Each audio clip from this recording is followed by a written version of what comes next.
Vous écoutez un podcast Panafro. En effet, mon enfance, c'est-à-dire jusqu'à l'âge de 7 ans, a baigné dans le merveilleux. Je suis né, comme vous le savez, le 9 octobre 1906 à Joal, sur les bords de l'Atlantique, à 120 km au sud de Dakar.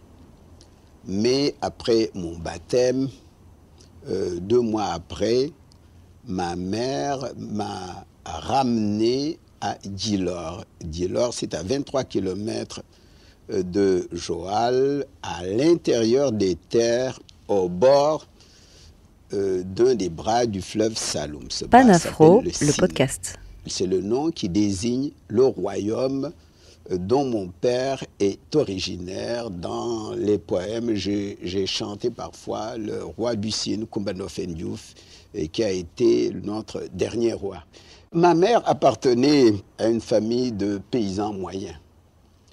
Le chef de la famille était mon oncle maternel qui avait quelques champs et quelques têtes de bétail. Mon père, par contre, c'est un maître de terre, un féodal, car avant la réforme que j'ai faite en nationalisant 95% des terres, 15% de la population, les maîtres de terre, possédaient 95% des terres. Mon père avait plusieurs kilomètres carrés, 1 millier de têtes de bétail, une vingtaine de chevaux, une cinquantaine d'ânes, etc., etc. Il vivait, tout est relatif, fastueusement pour l'époque. Je me rappelle qu'il recevait souvent le roi Coumba Ndoffène Diouf monté sur son cheval, entouré de 4 griots qui chantaient ses louanges. J'étais beaucoup plus attaché à la famille de ma mère. Car chez nous, on est de la race de sa mère, on est noble par sa mère et non pas par son père. Et c'est pourquoi j'étais très souvent avec mon oncle maternel. Je l'accompagnais dans ses champs, je l'accompagnais traire ses vaches et j'accompagnais mes petits cousins qui paissaient les troupeaux. Et alors j'ai vécu vraiment des heures merveilleuses avec ces bergers qui parcouraient la brousse, qui chassaient les oiseaux, et qui couraient derrière les antilopes et qui racontaient des contes merveilleux. Panafro, le le soir, podcast. Après le dîner, c'était la veillée.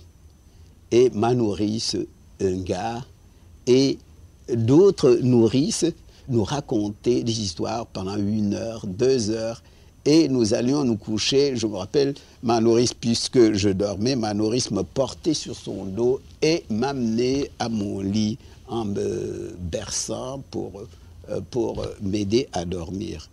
Vous voyez, c'était vraiment un monde merveilleux, et un monde merveilleux de politesse, car tout était rite, tout était ordonné dans cette vie. Par exemple, quand le roi Coumba Ndoffène Diouf venait rendre visite à mon père, il y avait un cérémonial certainement aussi compliqué que celui de la cour du roi XIV. Et je me rappelle surtout la façon dont il parlait. Il ne parlait pas comme nous. Même le rythme de leurs phrases était une œuvre d'art. Voilà donc ce monde merveilleux où j'ai vécu jusqu'à l'âge de 7 ans. Merci d'avoir écouté ce podcast Panafro. Pour aller plus loin et élargir le débat, rejoignez-nous sur Facebook, Instagram ou WhatsApp. Soutenez-nous en devenant membre premium. De nombreux avantages, contenus exclusifs et en illimité sont à retrouver sur la plateforme play.panafrotv.com. D'autres surprises vous attendent également sur panafrotv.com. Alors, à bientôt sur les réseaux Panafro.